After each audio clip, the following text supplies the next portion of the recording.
Міністерства надзвычайных сітуацыяў абвінаваціла ў задымленні Гомельшчыны Украіну, бо менавіта там, маўляў, бушуюць лясныя пажары. Пра Расію, дзе пажары носяць сталы і масавы характар, уладны маўчаць. Аб'ектыўна і па-беларуску Віталь Бабін, вітаю, а якія тэмы яшчэ сёння ў нас? Інфляцыя не большая за 5%, ды нарошчвання экспарту Лукашенко зацвердзіў найважнейшыя прагнозныя паказнікі на 2025 год. Буде, наприклад, імовірна чергова девальвація у 10, 15, 20%, як часто бувало. Ці пойдзе Польшча шляхам Літвы, ці звернецца міжнародны крымінальны суд наконт злачынстваў Лукашэнкі? Мы з цікавасцю азнаёмімся з аргументацыяй літоўскага боку, што азначае поўнае падтрыманне літоўскага звароту міністэрствам замежных справаў Польшчы. Мінус яшчэ адное мястэчка на мапе Беларусі, як паміраечная вёска, да якое развязанне магло б быць.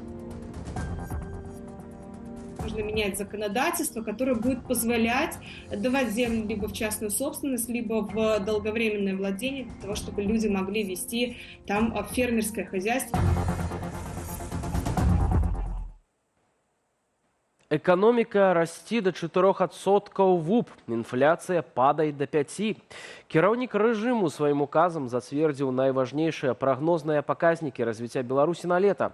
Экспартаваць маем больш, значыць і выручка мелася быць саліднаю, і заробкі. Аднак насамрэч іх рост запаволіцца больш чым удвая ў параўнанні з сёлетнім.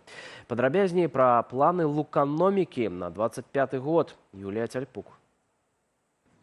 У наступным годзе можа знізіцца пакупніцкая здольнасць беларусаў, вынікае з апублікаваных сёння эканамічных планаў рэжыму. У апошнім месяцы летась рэальныя даходы умоўна гаспадара Яна складалі 1000 рублёў, пасля адлічэння падаткаў і амаль 6% інфляцыі. На гэты момант яны выраслі на 10% у гадавым вымярэнні да 1100 рублёў. Калі гэтак раслі б і на лета, спадар Ян рэальна зарабляў бы ўжо 1210, але рэжым плануе абмежаваць рэальны рост да 4%.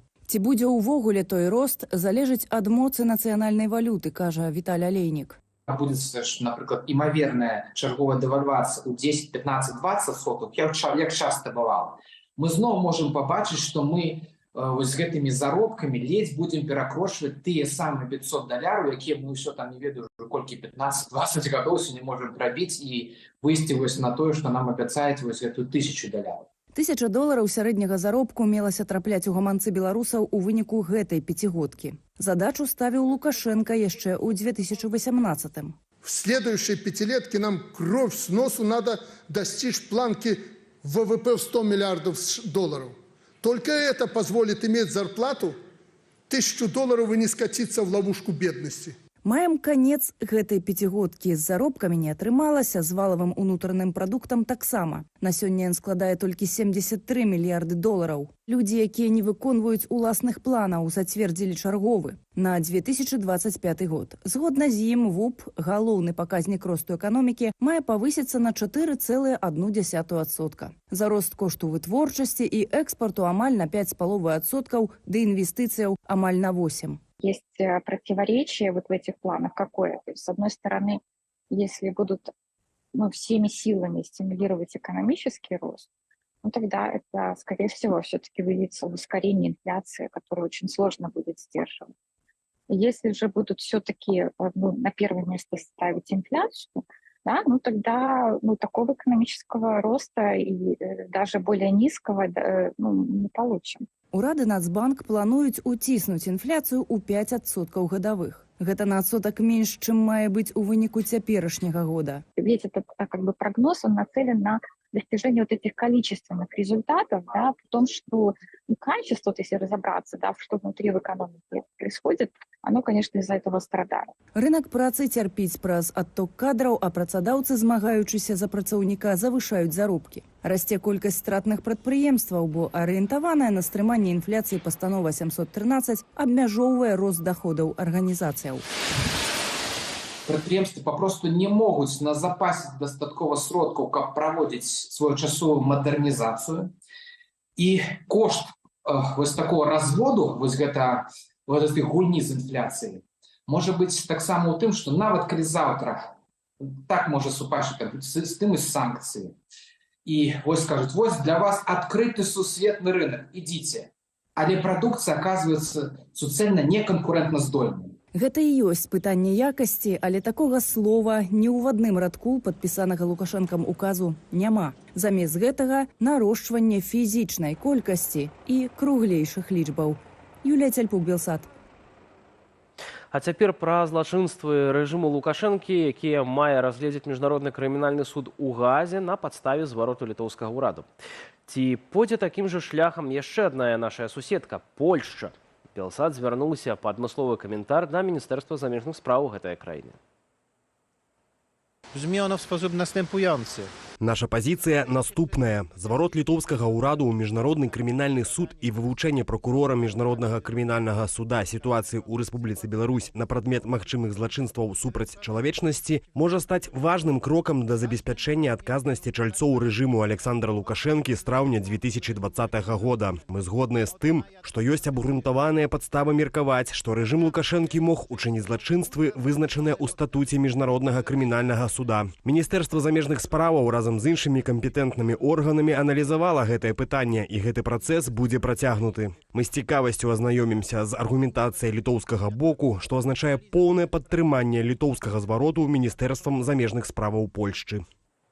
Літва звярнулася ў міжнародны крымінальны суд з просьбай расследаваць злачынствы супраць чалавечнасці, учыненыя рэжымам Александра Лукашэнкі супраць беларусаў на тэрыторыі іншых краінаў.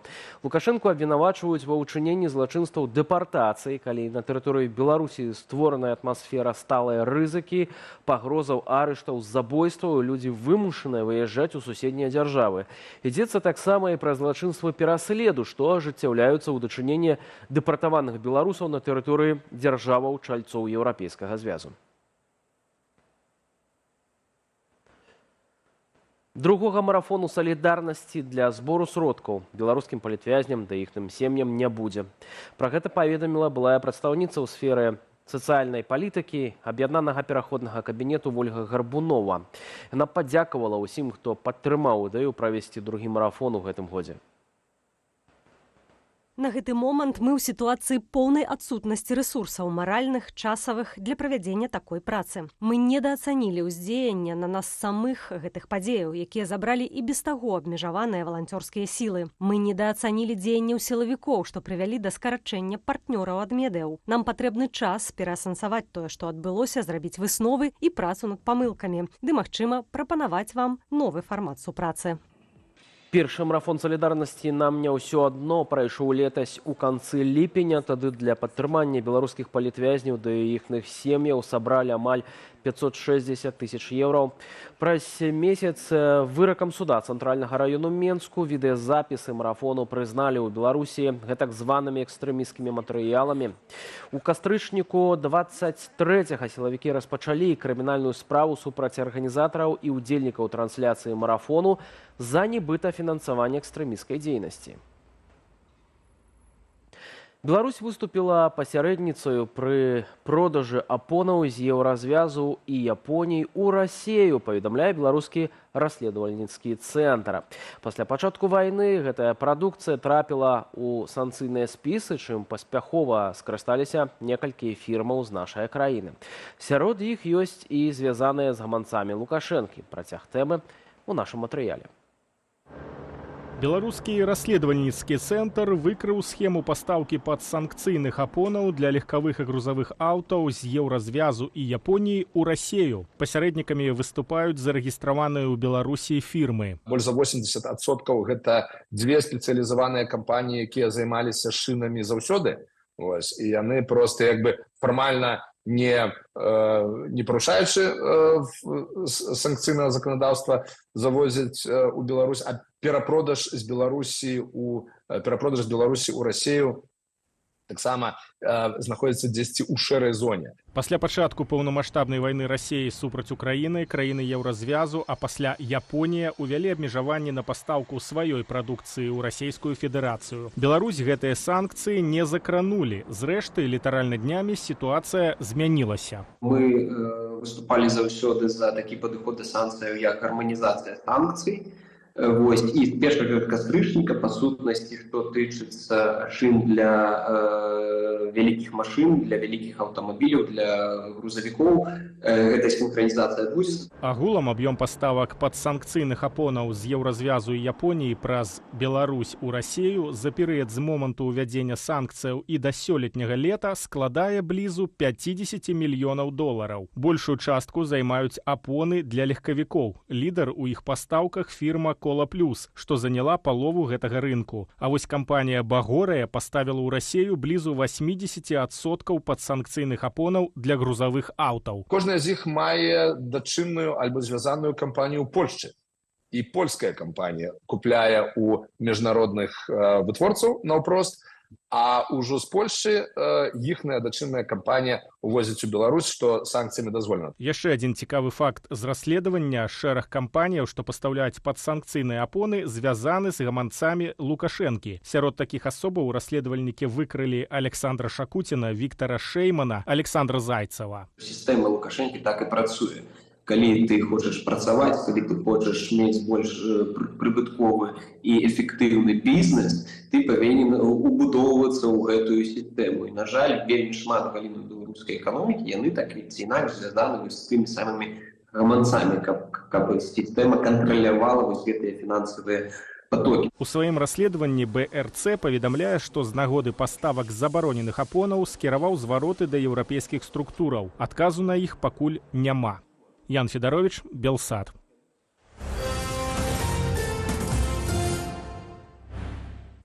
Каб трагедыя Беларусі не згубілася ў ценю сучасных войнаў, заходнім палітыкам трэба рашуча нагадваць пра нашу краіну. Нагоду абмеркаваць сітуацыю ў Беларусі даў Варшаўскі форум бяспекі. На прадстаўнічую канферэнцыю з удзелам прэзідэнтаў, прэм'ераў, міністраў замежных спраў і абароны запрасілі Святлану Ціхановскую, з падрабязнасцямі Александр Папко. Беларусі былі прысвечаныя 2 з 80 дыскусіяў сёлетняга Варшаўскага форуму па бяспецы. Абмеркаваць ваенныя пагрозы і войны, якія ўжо ідуць па ўсім свеце. У сталіцу Польшчы прыехалі 2000 гасцей, сярод якіх прэзідэнты, міністры абароны і міністры замежных справаў. Абмеркаваць з імі, як зрабіць Беларусь свабоднай краінай, сюды ў Варшаву прыехала абраная прэзідэнтка Беларусі Святлана Ціхановская. Калі пачнуцца перагаворы паміж Украінай і Расіяй, то беларускае пытанне павінна там стаць таксама. Бо потым, пасля перамоваў, дасягнення нейкіх рашэнняў, ніхто ўжо пра Беларусь думаць не будзе. І пункты перамоваў абмеру павінны ўключаць вывад расійскіх войск з Беларусі і дэмакратызацыя Беларусі, таму што потым будзе вельмі цяжка прыцягнуць увагу да Беларусі, калі будзе такая эйфарыя, што нечага дасягнулі на палях бою. Узмацняць санкцыі супраць рэжыму Лукашэнкі, дапамагаць палітычным вязням, фінансаваць незалежныя беларускія СМІ, праводзіць навуковыя даследаванні і нават стварыць супольны трыбунал над Пуціным і Лукашэнкам. Все гэта тут, на Варшаўскім форуме па бяспецы, заходнім партнёрам раілі прадстаўнікі аб'яднанага пераходнага кабінету. Акрамя таго, жыццёва неабходна фінансаваць беларускую культуру, бо само існаванне незалежнай ад Расіі беларускай нацыі з'яўляецца важным фактарам міру і бяспекі ў нашым рэгіёне. Калі мы параўноўваем з усімі іншымі крызісамі ў свеце, мабыць, Беларусь не з'яўляецца ў цэнтры ўвагі. Але гэта наша задача як беларускіх палітыкаў уздымаць гэтую тэму штодня, сустракацца з тысячай палітыкаў. Вы ведаеце, не кожная сустрэча прыносіць вынікі, але вось нават ужо тут, у кулуарах, у нас узнікла як мінімум 3 праекты, якія я хачу зрэалізаваць пасля гэтай канферэнцыі. А яшчэ чакае мая панель, я спадзяюся на таксама такія паспяховыя размовы. Візіт Святланы Ціхановскай у Польшчу не абмяжуецца наведваннем Варшаўскага форуму па бяспецы. Пра тое, як дапамагчы беларускаму грамадству, абраная прэзідэнтка Беларусі будзе размаўляць на канферэнцыі АБСЕ. Таксама яна сустрэнецца з прадстаўнікамі Каардынацыйнай рады, аб'яднанага пераходнага кабінету, з беларусамі Варшавы і з дэпутатамі польскага сенату. Александр Папко, Белсат, Варшава. Израиль обвясціў генеральнага сакратара ААН Антоніо Гутэрэша персоною нон-грата і забараніў яму заезд у краіну. Прычына, маўляў, у тым, што Гутэрэш не асудзіў адназначна як іранскага ракетнага абстрэлу Ізраілю напярэдадні ўвечары, так і крывавага хамасаўскага нападу летась у кастрычніку. Між тым, сітуацыя на Блізкім Усходзе ўсё больш абвастраецца. Ізраіль пагражае Ірану адплатаю, нарошчвае групоўку войскаў, што атакуюць Ліван. У выніку ж учорашняга тэрарыстычнага нападу двух баевікоў у ізраільскім горадзе Яфа 7 асобаў загінулі, 16 пацярпелі, сярод параненых грамадзянін Беларусі. Ягоны стан ацэньваецца як задавальняльны. Владислав Корсак працягне.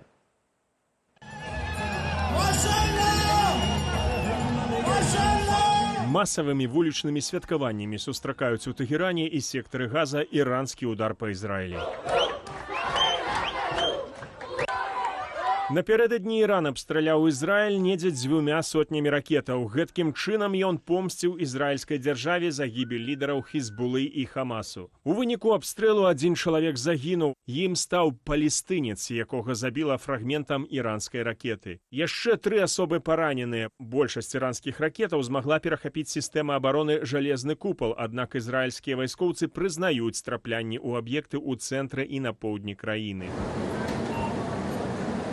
Зашли гораздо дальше, чем в апреле. Ударом подверглись фактически по факту и гражданские объекты. И то, что они утверждают, что били по военным базам, это их утверждение. Факты говорят об обратном. Хотя бы потому, что речь идет во многих случаях о неточных ракетах. Іран папярэдзіў галоўнага саюзніка Ізраілю ЗША, каб тыя не ўмешваліся ў канфлікт. У адваротным выпадку будзе атака на амерыканскія базы на Блізкім Усходзе. У сваю чаргу Джо Байден загадаў амерыканскім вайскоўцам дапамагаць ізраільцянам адбівацца ад іранскіх ракетаў. Прэм'ер-міністр Ізраілю Беньямін Нетаньяху заявіў, што Іран зрабіў вялікую памылку і заплаціць за гэта. Это подразумевает уже большую войну. Но как бы Иран этот повод дал. А большая война – это удары по иранским ядерным объектам, уничтожение их значительной части, а также уничтожение ключевых компонентов иранской экономики. То это, возможно, даже поставит под угрозу, скажем так, функционирование режима нынешнего.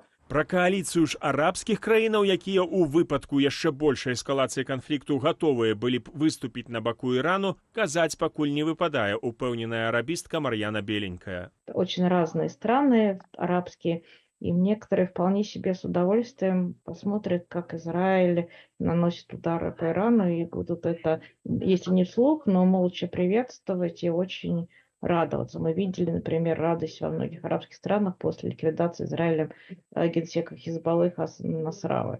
В арабских странах счеты есть и с Хизбаллой, и с Ираном. Нет единого фронта арабов и Ирана. Між тым, Ізраіль не спыняе атакаваць сектар Газа. Падчас удараў па баевіках і інфраструктуры Хамасу моцна цярпяць мясцовыя жыхары. Каля 40 асобаў загінулі толькі ў выніку сённяшняга ізраільскага удару па горадзе Хан-Юніс. Яны падарвалі дом, забілі 11 чалавек. Сярод загінулых не было ніводнага старэйшага за 18 гадоў. Усе былі дзеці і жанчыны. Яны не дазволілі пад'ехаць машынам хуткай дапамогі. Праз высокую інтэнсіўнасць баёў Ізраіль скіроўвае дадатковае падраздзяленне і на поўдзень Лівану. Хізбула адказвае ракетнымі абстрэламі. Похоже, что Израиль решил сначала разобраться с Ираном и основным его игроком в лице Хизбаллы, основным его ударной силой. Разобраться не значит, чтобы начать войну в Иране или свергнуть иранский режим, но просто преподнести Ирану урок, что любые действия отныне будут иметь противодействие, и красных линий больше нету. Паводле Цагалю на тэрыторыі Лівану ізраільскі спецназ знішчыў ракетнае падраздзяленне Хізбулы. Агулам жа за апошнія сотні ізраільцяне атакавалі там больш за 150 аб'ектаў тэрарыстычнай інфраструктуры. У тым ліку штаб Хізбулы, склады зброі і пускавыя сістэмы. Уладзіслаў Корсак, Белсат. Украінцы уцякаюць ад мабілізацыі у Беларусь. Як паведамляе Радыё Свабода, суды ў краіне разглядаюць некалькі адміністратыўных і крымінальных спраў за незаконнае мінанне межы з нашай Украінаю. Адзін з такіх выракаў вынеслі ў канцы верасня. У Ровенскай вобласці двух украінцаў у выніку аштрафавалі на 8,5 тысяч грыўняў або прыблізна $200. У судовым выраку пазначана, што грамадзяна Украіны затрымалі на Ровеншчыне за 10 кіламетраў ад мяжы з Беларуссю.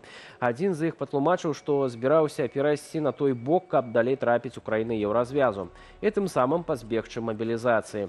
У поле зроку праваахоўных органаў трапілі і арганізатары такіх нелегальных перавозак. Паліцыя Ровенскай вобласці паведаміла, што займаліся гэтым трое асобаў, якія бралі за сваю дапамогу ад $600 да 9000.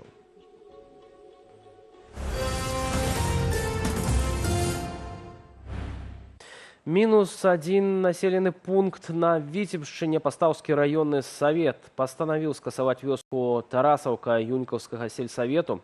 Паводле Еўрастату, у большасці рэгіёнаў аб'яднанай Еўропы сельскае насельніцтва змяншаецца, і гэты працэс працягнецца. Але ці агульная урбанізацыя – адзіная прычына заняпаду вёсак у нашай краіне? Адказы ў наступным сюжэце. На краі ад возера жывецішча, яму 65 гадоў. Аўтар гэтага садсеткавага роліку заехаў у вёску на Быхаўшчыне Магілёўскай вобласці, дзе амаль усе дамы ўжо закінутыя. Я думал, в этой деревне уже жизни нету. І гэта далёка не адзінае гэткае паселішча ў Беларусі. Сёння дэпутаты Пастаўскага раённага савету афіцыйна зацвердзілі знікненне вёскі Тарасаўка ў сваім раёне. Сёлета толькі на Віцебшчыне, гэта ўжо другі выпадак. Потеряем деревню, потеряем государство. Его просто не будет. Агулам жа за апошнія 30 гадоў з мапы Беларусі зніклі 1694 населеныя пункты. У сярэднім па адным паселішчы за кожны тыдзень кіравання Лукашэнкі. Хоць з атрыманнем Беларусю незалежнасці вёска пачынала развівацца. У вёску ездили предпринимальники, можно было набыць нейкія товары, возили, можно было прадукцыю ім здаць. Ну, але пасля прыйшоў Лукашенко, это ўсё зрабілі цэнтралізавана. Вядома, што ўсё з клопотам про людей, тому что там яны не мыюць, аўтолаўка чыстая, санстанцыя правярае і так далей. Ну і ў выніку атрымалася, што без канкурэнцыі. Адсутнасць канкурэнцыі і камандна-адміністратыўны спосаб кіравання сельскай гаспадаркай прычыніліся да таго, што людзі пачалі з'язджаць з вёскі. Закрываліся школы, дзіцячыя садкі, клубы, медычныя установы, што яшчэ больш паскарала заняпад. За 30 гадоў сельскае насельніцтва ў Беларусі скарацілася больш як на траціну, з амаль 3,5 да няпоўных 2 мільёнаў. Сёлета ў ліпені Лукашенко нават звяртаўся да расейцаў і украінцаў. А покупки за гроши, за копейки небольших участков в неперспективных так называемых селах. Вы знаете, что деревня у нас спасена. Мы более 1500 строим агрогородков. У будову аграгарадкоў ды агулам у праграмы адраджэння і развіцця вёскі ўлады цягам дзесяцігоддзяў уклалі дзесяткі мільярдаў долараў, але не паўсюль іх выдаткоўвалі эфектыўна. Будзе аграгарадок, это пачыналі мяняць электрычныя слупы, а потым ставяць аднолькавыя платы па ўсей. Ну, таму што гэтыя грошы сама лягчэй асвоіць па-хуткаму. Ну, потым праходзіла год-два, і потым гэтыя платы так стаялі ўжо. Ды і нават дабудаваныя дамы шмат дзе засталіся незапатрабаванымі. Яны дасюль стаяць пустыя, ды занепадаюць гэтаксама, як і вясковыя хаты. Фактически все эти программы сводились к тому, что для людей строилось какое-то жилье, одинаковые домики по какому-то определенному проекту, и на этом вся программа заканчивалась. А на строительство инфраструктуры, создание рабочих мест власти об этом не заботились и перекладывали чаще всего это на плечи каких-то потенциальных инвесторов. Сёння ўратаваць беларускія вёскі можна субсідыямі ды льготамі, якія матывавалі б людзей займацца сельскай гаспадаркай, мяркуе эканамістка. Але перадусім менять законодательство, которое будет позволять отдавать землю либо в частную собственность, либо в долговременное владение, для того, чтобы люди могли вести там фермерское хозяйство как часть бизнеса и развивали на основании этого сами регионы, деревенские и сельские регионы. Але ад уладаў пра такія змены не чуваць, толькі чарговыя дэкларацыі. Без развития села страны не будет. Ірына Дарафейчук, Белсат. І да навінаў спорту апошнім часам усё больш беларускіх гандбалістаў пераходзяць у клубы расійскай суперлігі. Гэты тренд выклікае розныя меркаванні ў спартовым асяроддзі. Старшыня Беларускай федэрацыі гандболу Владзімір Канаплёў упэўнены, што ў гэтым выпадку наш чэмпіянат папросту за бясцэнак губляе добрых гульцоў. Падрабязней у наступным матэрыяле. Беларускія гандбалісты ўсё часцей выбіраюць расійскую суперлігу, якая ў прафесійным узроўні значна мацнейшая за нашую. Удзел у такім першынстве дазваляе гульцам набіраць неацэнны досвед. Кіраўнік нашага гандболу Владзімир Канаплёў у эфіры тэлеканалу «Беларусь-5» заявіў, яны прадаюцца туды за капейкі, і гэтага не павінна быць. Хацелася б, каб мясцовыя органы ўлады лепш працавалі, бо ўсе бюджэты ў іх, а ў нас Расія паглынае гульцоў. Мы ў гэтым плане ўжо напісалі адпаведны ліст і ў Міністэрства спорту і турызму, бо не хочам за бясцэнак аддаваць нашых гандбалістаў. Хочацца, каб яны гулялі ўсё ж у беларускіх клубах, каб найлепшыя гандбалісты радавалі мясцовых заўзятараў, а не замежнікаў. Паводле адмыслоўцаў у расійскіх клубах у параўнанні з беларускімі лепшае фінансаванне. Ёсць магчымасць гуляць супраць моцных сапернікаў. Таксама гэта азначае доступ да сучасных трэнавальных базаў і больш высокія заробкі. Натуральна, калі ўжо казаць там пра утрыманне гульцоў у сваім чэмпіянаце, каб гэты чэмпіянат рабіўся больш прафесійным, каб ён рабіўся больш відовішчным, ну для гэтага патрэбны натуральна сур'ёзныя такія спонсарскія укладанні. І вось гэтыя укладанні ўзяць, пакуль не зразумела, таму што калі сістэма пабудавана цалкам на бюджэтных сродках, то, натуральна, гэта будзе проста дадатковая нагрузка. Частыя пераходы могуць прывесці да таго, што маладыя спартоўцы будуць арыентавацца на замежныя клубы, а не на нацыянальныя каманды, што аслабляе ўнутраную спартовую сістэму. Беларускія падаткаплацельшчыкі, вось колькі яны ўкладаюць у тое, каб выхаваць аднаго гульца, і, натуральна, калі ідзе змена вось такога спартыўнага грамадзянства, калі гулец ён прымае пашпарт там ці спартыўнае грамадзянства іншай краіны, гэта заўжды трошкі крыўдна. Будем так это казаць. Вось, натуральна забараніць гэта немагчыма, гэта права кожнага спартоўца выбіраць сваю краіну там ці змяняць спартыўнае грамадзянства, гэта немагчыма забараніць. Сярод клубаў чэмпіянату Расіі рэкардсмен паводле колькасці беларусаў у складзе пецярбургскі «Зеніт», за які выступаюць 8 нашых гандбалістаў. Паводле Александра Апейкіна беларускія гульцы не ў стане масава канкураваць на еўрапейскім узроўні, а для расійскага першынства яны даволі добра пасуюць.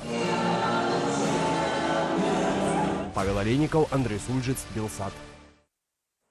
Як расійскія аўтамабілі абуваюцца ў якасную гуму еўрапейскага паходжання, у абыход санкцыяў і, вядома ж, пры дапамозе сваёй сяброўкі – Беларусі. Глядзіце размову з кіраўніком беларускага расследавальніцкага цэнтру ў праграме «Белсат Зум» ужо праз імгненне. Я ж з вамі развітваюся. Да наступнай сустрэчы.